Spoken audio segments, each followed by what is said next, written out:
Janmar TV.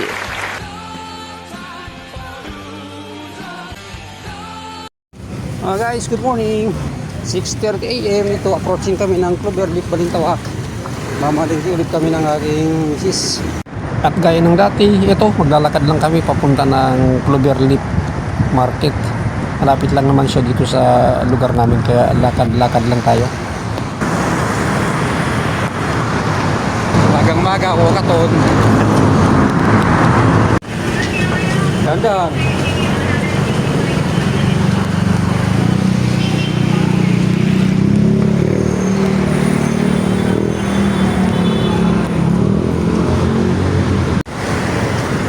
Dito na kami sa may Cloverleaf, Balintawak Market.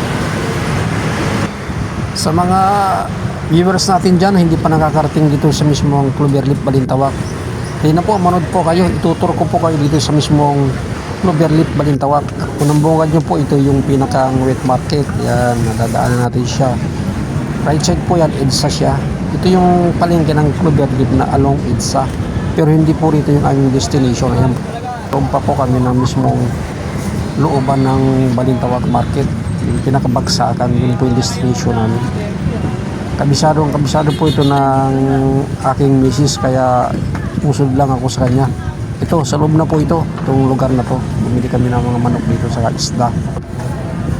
Pagkalagpas po natin dito sa may meat market na to sa loob, dire-diretso na po yan, papasok ng pinakalooban ng Cloverleaf Market, yung pinakabagsakan. Sa lugar na po ito, dito nyo po makikita yung maraming gulay, maraming prutas na sariwa, at saka iba pang mga ginagamit sa pagluluto. Dito po lahat yun. Medyo marami pong tao dito sa loob. Pagka maaga ka, medyo tinanghali kami, kaya medyo maluwag na ng konti. Yan o, bagsakan po dito yan. Ito po yung pinakapusod ng Cloverleaf, Balintawak. Tunito nilada pa po yung mga gulay dito. Hindi pa siya nahahango sa mga lalagyan, hindi pa siya nahahati-hati. Ito, katambak sa mga gilid. At ito na sa mga itong nandito nakalagay sarak. Dito ka pwedeng bumili ng tingi-tingi kung tawagin dito sa Balintawak. Karamitan dito sa mga dinadaanan namin, suki na ng misis ko. Kaya isang ikutan lang kami, paikot yan. Diligo yan namin itong pinakalooban, tuloy-tuloy. Ayan, nakikita yung si misis, nakikipagtawaran, pero hindi tayo nakikisali dyan sa usapan. Alam niya kasi yung mga technique dito sa palengke, kaya hinahayaan ko lang siya. Teka, bitbit lang ako ng aming mga pinamit. Ayan o, metal. May dala ako metal. Bili kami ng mga metal dito sa may Cloverleaf Market sa pinaka palengke.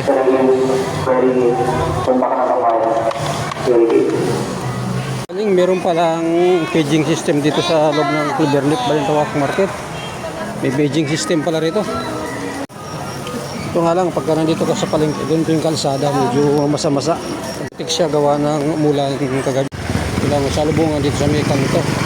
Bigayan lang yung mga medala sa sasakyan na pumasok dito sa looban ng Cloverleaf Market. Doon yung misis ko bumibili ng kalamansi. Sa kalamansi. Ang kambi niya, no? Oo, yan, no? Oo. Pilawak nitong looban ng Cloverleaf Market. Lahat, kompleto, nandito na. Mga kasangkapan sa kusina ng mga panluto. Lahat nandito na ng klase ng gulay, pati mga prutas.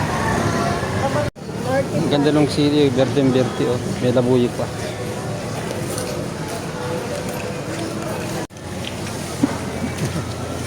Buti wala nang ulan. Kanina medyo maambon. Madaling araw maambon pa, kaya nagpatigilan muna kami. 6:30 na kami ng umaga nagpunta dito sa may Balintawak.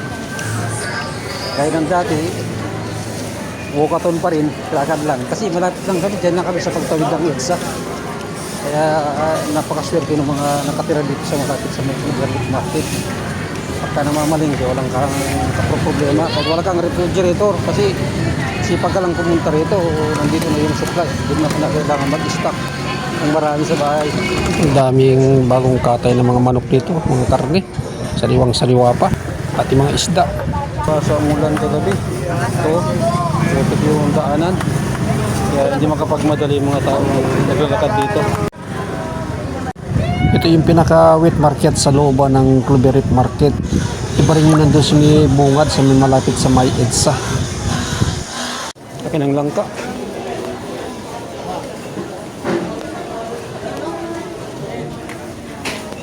Dito, bibili kami saging. Ang sahog sa ulam.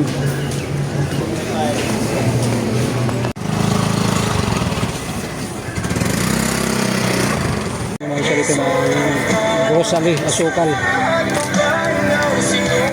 Dito naman yung pinakang dry section. Nandito yung mga groceries sa lugar na ito ng palengke.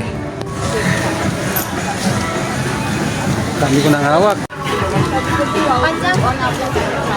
Kasi bata dito. Bigat na yung bit-bit ko. May saging pa sa kabila. Yung misis ko may bit-bit din siya, pero hindi siya pwede magbuhat madami kasi bawal. Bibili kami ng gata dito sa Nyugan. Yun, ang gata. Hanggang dito, tuloy-tuloy sa pagtawad yung misis ko sa mga tinderang kakilala niya rito. Walang ligtas, pati maggugulay, tinatawaran niya. Ang bilis mamalengke nitong aking misis, palibasa sa kabisado niya dito sa buong Cloverleaf Balintawak Market hanggang dun sa looban, at saka may mga suki na rin siya. Yung side na yan ng palengke ng Cloverleaf, paglagpas mo dyan, yan yung EDSA. Kami nasa looban pa kami. Bali, meron pa rito kalsada na Old Samson Road. Paglagpas na Old Samson Road na to, dito sa gawing kaliwa na to, palengke pa rin yan. Hanggang sa kabila itong structure na to, palengke pa rin yan. Ito naman yung side ng EDSA na palengke. Bibili kami ng ano ba yan, junk fruit, yung langka. Pampalasa dun sa lulutuin ng anak ko mamaya. Uwi na kami, may nakalimutan lang yung misis ko. Bumalik dun sa loob. Dito na ako sa may kitna. Dito yung labasan, papuntang EDSA. Standby muna ako rito sa may gilid ng kalsada ng Old Samson Road. May tapat ng pwesto nito nagtitinda ng mga iniwang gulay. Ito na misis ko, pabalik na. Tagal ah. Tagal mo, akala ko naligaw ka na. Okay, EDSA na kami. Bibili na lang kami ng mga kakanin dito, pang almusal. Ito, bumili kami ng kakanin. Dito kami bibili ng mga kakanin. Saan ito? 20 yung kilo.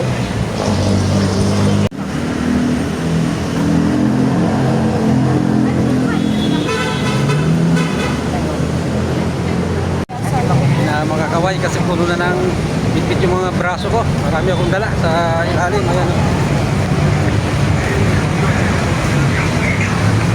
EDSA na kami, EDSA. Hoy, sandali. Palibasa wala kang bitbit. Ang bilis mo maglakad ah. Bigat-bigat ng bitbit ko. Tayin mo ako. Ikaw talaga.